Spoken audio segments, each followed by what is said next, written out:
I threw out that oats were trading north of $4, $4 in Manitoba and a 4.45. Now the 4.45 is like, that one was like top secret information. I didn't know that it was top secret information, but basically that one, if you had a production contract with them before, then that was the offer coming out to those farmers now. Okay. So that's the kind of the interesting thing about that one.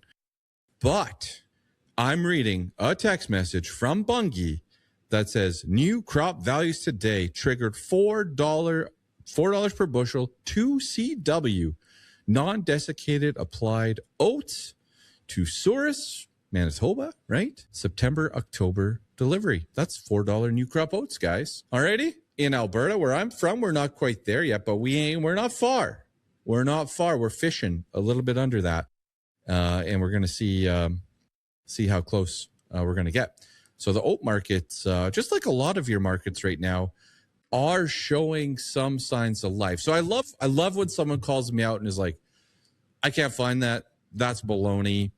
Prove it. That's my favorite, right?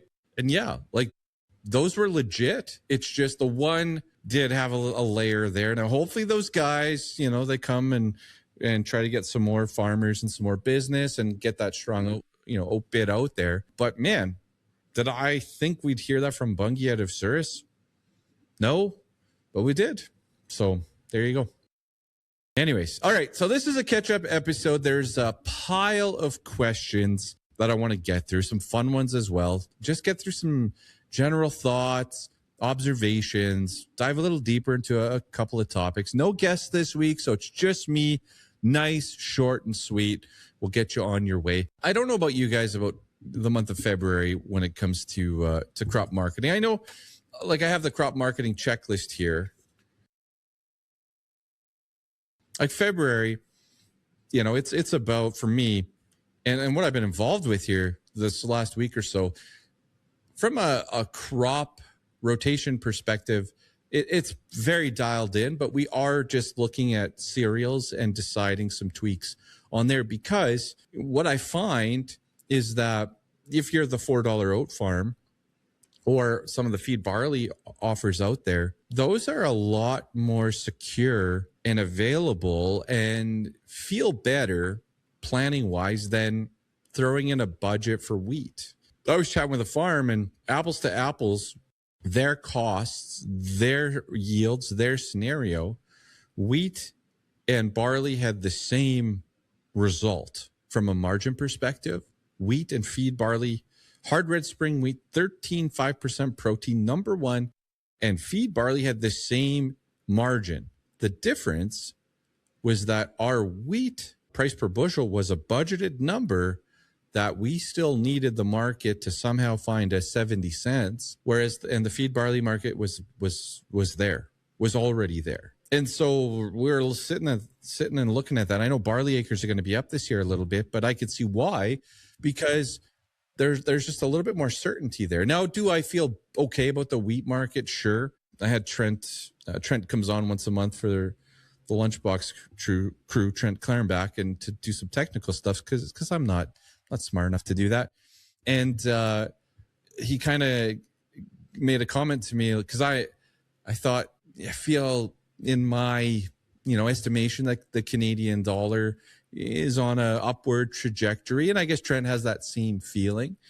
And I was sitting here saying, I'm not like super bearish commodities, and he's like, well, if you're bullish the Canadian dollar, you're probably bullish commodities as well, because in that scenario, let's assume the US dollar index declines, and that's good for US based future. So we, might have that reward out there yet, but that was the difference, right? Like those new crop bases for wheat, they're junk, and not giving anybody confidence in that forward contracting anything. So it's just that certainty there with barley. So February is a quiet month, right? I've got, review your crop rankings, your power rankings, your seeding plans, your crop budget review. We've been doing a lot of that on the farm.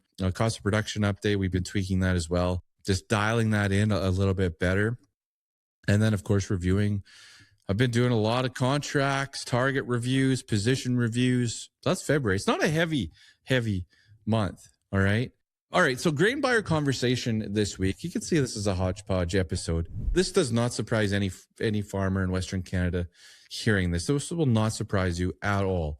In some areas, you can move high protein CPS wheat, CPS red, as a hard red spring wheat. With everyone's on everyone's on board with it. It's not like someone's trying to pretend it's hard red spring wheat. Like it's a CPS red, everybody knows. But if it's 13% protein, they'll buy it as hard red. Okay. I think that's important to note actually for some of you out there. So anyways, chatting with got a couple of farms I work with, and we're just talking through some scenarios and just getting, checking the temperature out there. And this was really interesting. I'm not going to name names because this is a great buyer, and I've known them for a long time. But the merchants are very much focused on, hand to mouth. Now it is about getting the cars, seeing what's coming, and then buying up that wheat for that week or whatever the commodity is, the barley, the peas, whatever it is, and moving on. There's not a lot of forward planning going on. And this has been the case for the last couple of years, right? That's why it's not new to you. But we were talking through the scenarios, and she's like, you know what? We're really focused on next week and the week after.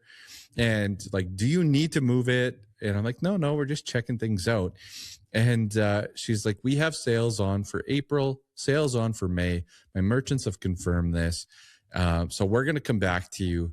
But we're just focused on getting these cars filled here with what we need. And in my mind, I was like, why wouldn't you, when road bans come on and farmers get busier in April, like why wouldn't you be trying to get that bought now? Like it's gonna get more expensive.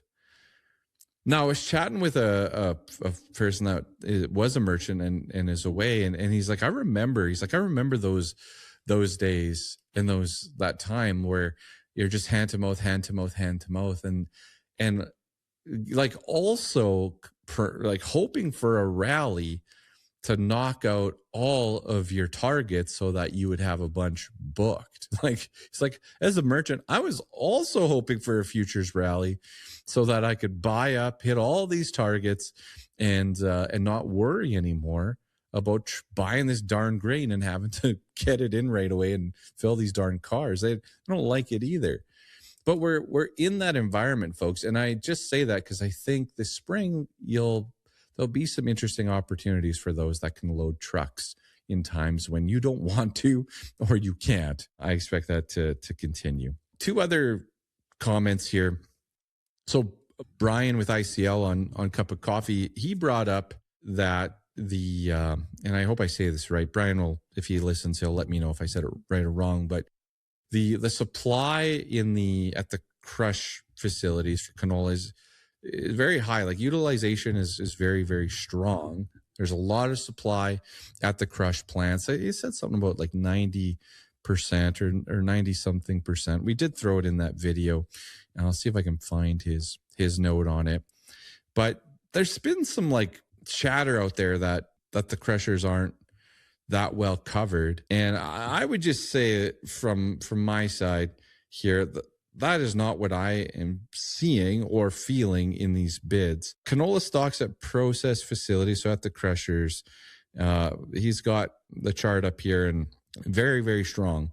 The highest, significantly higher than the 5-year average, over like 50,000 tons. Anyways, I want to put a caveat out there, guys, that there is a lot of canola on farm yet. The crushers haven't had a lot of competition until recently.